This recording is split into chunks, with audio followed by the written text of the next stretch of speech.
There is a wall on the other side of the world that you can see from orbit, and soldiers say they still hear footsteps on it at night. There is a valley colored like something out of a dream that locals swear was shattered from a goddess's mirror. And there is a mountain range that a Hollywood director once stood on top of and said, "This is where I'll build my floating world." This is China. Not the China of headlines, not the China of maps, the China of legend. Over the next few minutes, we're going to climb sacred peaks, cross bridges suspended over nothing, and stand in the shadow of the largest ice sculptures on Earth. Some of what you're about to see, you won't believe, is real. Let's go. Before we set foot on the Great Wall, before we chase waterfalls through hidden valleys, we need to understand something the Chinese have understood for over 4,000 years. Tea. Not just a drink, a language. In the misty hills of Yunnan province, widely believed to be the birthplace of the tea plant itself, leaves are still picked the way they were picked by hands that lived and died centuries before microphones, before cameras, before any of this. Green tea, black tea, oolong, pu'er, 4 names, 1,000 rituals. Tea in China isn't poured, it's performed. It's medicine, it's memory, and it's the first thread we'll follow into a much bigger story. 13,000 miles. Let that number sit for a second. That's roughly half the circumference of the entire planet. Built, section by brutal section, starting as far back as the 7th century BCE. It wasn't one wall. It was dozens, stitched together across centuries by dynasties that never met each other, all trying to hold back the same threat. Invasion from the north. The version most of us picture today, the towering stone, the watchtowers marching over impossible ridgelines, that's largely the work of the Ming dynasty, built between 1368 and 1644. But here's where the story turns strange. Local legend holds that ghostly soldiers still patrol certain stretches after dark. Old texts whisper about sealed chambers, buried somewhere beneath the stone, never opened. Whether or not you believe in ghosts, you can't stand on that wall and not feel something. 6 centuries of watching, waiting. It isn't just an achievement of engineering, it's the spine of an entire civilization's memory. Now, we head southwest into Sichuan province, to a place that doesn't look like it belongs on this planet. Jiuzhaigou Valley, turquoise lakes stacked like glass steps down a mountainside. Waterfalls that seem to fall in slow motion, snow-capped peaks standing guard over all of it. The legend here is almost too perfect. A goddess, so the story goes, once dropped a sacred mirror. It shattered into exactly 118 pieces, and each piece became a lake. Whether myth or metaphor, the Tibetan and Chang communities who've called this valley home for generations don't need convincing. They've watched these waters change color with the seasons for longer than most nations have existed.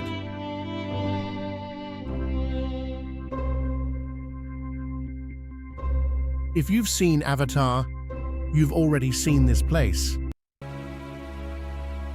You just didn't know it. Zhangjiajie National Forest Park, tucked into Hunan Province, is home to sandstone pillars that punch over 1,000 feet into the sky. Nearly 12,000 acres of them, 300 million years of erosion, seismic activity, and sheer stubborn weather carved these towers out of solid rock.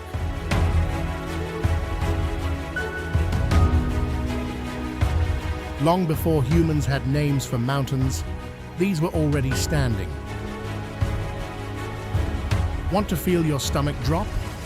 There's a glass elevator here, the Beilong elevator, that climbs over 300 meters straight up the cliff face in full view of the drop below.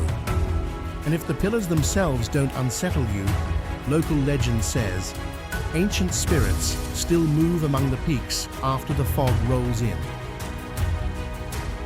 Some landscapes are beautiful. This one feels alive. Not every wonder in China is ancient. In Taizhou, inside the Shenxianju scenic area, there's a bridge completed only a few years ago, and it might be one of the most striking pieces of architecture on the planet.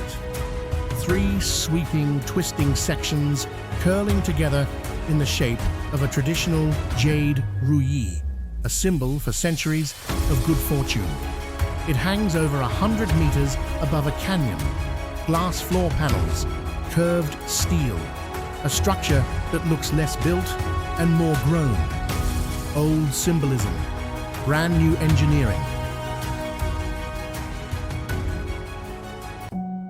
In Anhui province stands a mountain range so beautiful it has been painted, written about, and mythologized for over 1,000 years. Huangshan, the Yellow Mountains, granite peaks, ancient twisted pines clinging to bare rock, natural hot springs steaming in the cold mountain air. Locals speak of the 4 wonders, the strange-shaped pines, the oddly sculpted rocks, the sea of clouds that rolls beneath the peaks like a second sky, and the hot springs themselves. This is also sacred ground for Taoist practice, a place where, for centuries, people have come not to conquer the mountain, but to listen to it. And yes, this too is one of the landscapes said to have inspired the floating mountains of Avatar. China doesn't just have scenery. It has scenery that rewires how you think mountains are supposed to look.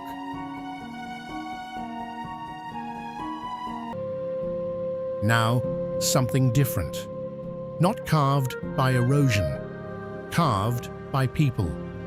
In Yunnan province, the Han people began shaping the Yellow Mountains into rice terraces well over 300 years ago, by hand, generation after generation. The result, the Yuanyang rice terraces, is one of the most staggering feats of sustainable engineering anywhere on Earth. In winter, they mirror the sky like sheets of glass. In spring, they turn a saturated green. By autumn, they glow gold with harvest. This isn't just farmland. It's a 3-century relationship between a people and their mountain, and it's still being written today. Along the banks of the Tuo River, in Hunan province, sits a town over 1,000 years old, Fenghuang. It means phoenix. Legend says 2 phoenixes once flew over this valley, saw its beauty, and simply never left. Wooden stilt houses lean out over the water. Cobblestone streets wind between old city walls. Han, Miao, and Tujia cultures have blended here for centuries. In the food, in the silverwork, in the batik dyeing techniques still practiced by hand. Some places preserve history behind glass in a museum. Fenghuang just kept living in it. Rising nearly 10,000 feet above Sichuan province is one of China's 4 sacred Buddhist mountains, Mount Emei. More than 30 ancient temples are scattered across its slopes, the most revered being the Golden Summit Temple, perched near the peak, like it's daring gravity to try something. Historians trace the roots of Chinese Buddhism itself to this mountain. The very first temple here dates back to the 1st century AD.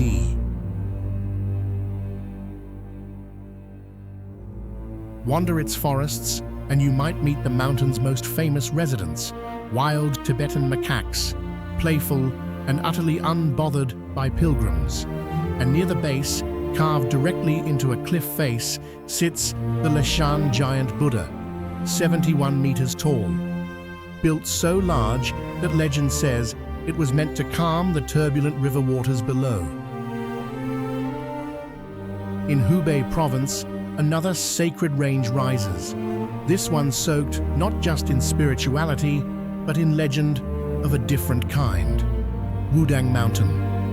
This is the birthplace of Wudang martial arts, a fighting style rooted in Taoist philosophy, built around the idea of moving with nature instead of against it.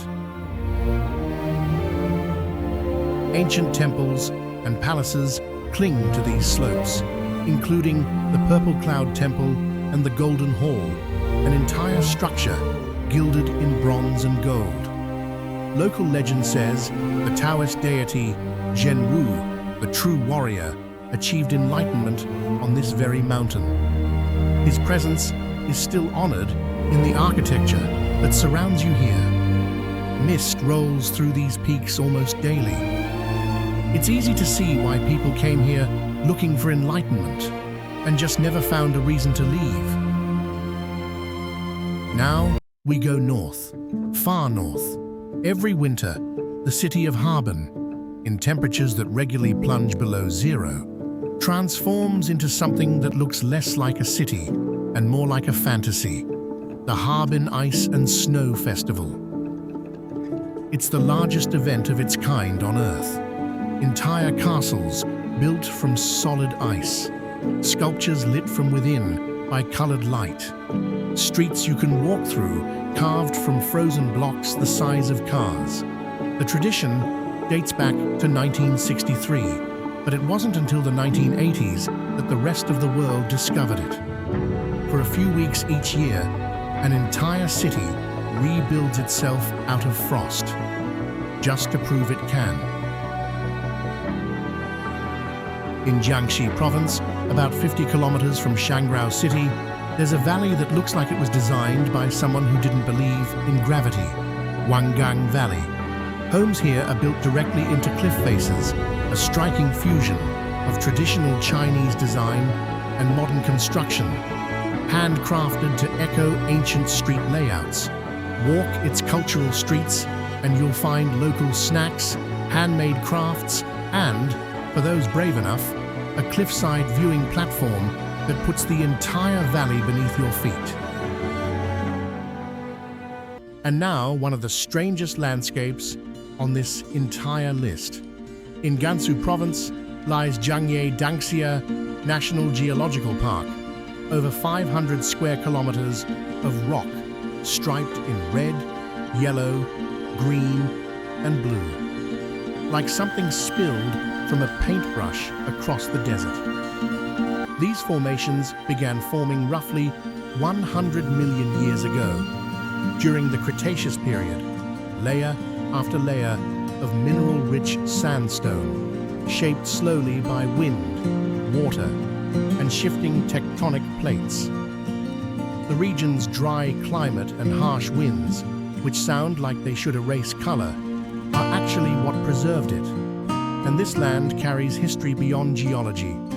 It once sat along the ancient Silk Road, the trade route that connected east and west for over 1,000 years. At the heart of Beijing sits the residence of emperors. Nearly 1,000 buildings, 180 acres, 6 centuries of imperial power, from the Ming dynasty through the Qing. The Forbidden City, surrounded by walls and a moat built to keep the outside world exactly where it belonged. Outside, this palace complex represents the absolute peak of traditional Chinese architecture. Golden roofs, intricate carvings, courtyards built wide enough to remind every visitor exactly how small they were in comparison. Declared a UNESCO World Heritage Site in 1987, it still holds treasures collected across centuries of dynastic rule.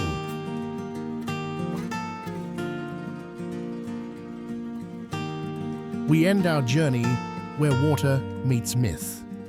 In Yunnan Province lies Erhai Lake, nicknamed the ear-shaped sea for its long, curved silhouette.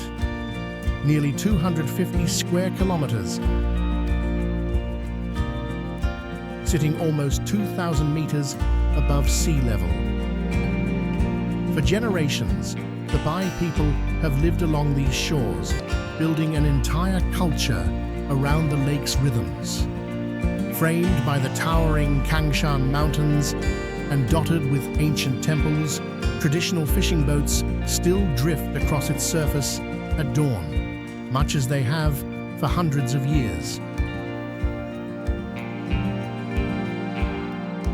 From ghost stories on the Great Wall, to a valley shattered from a goddess's mirror, to a city built entirely from ice, China isn't one destination. It's dozens of worlds stitched together by centuries of belief, engineering, and sheer human stubbornness.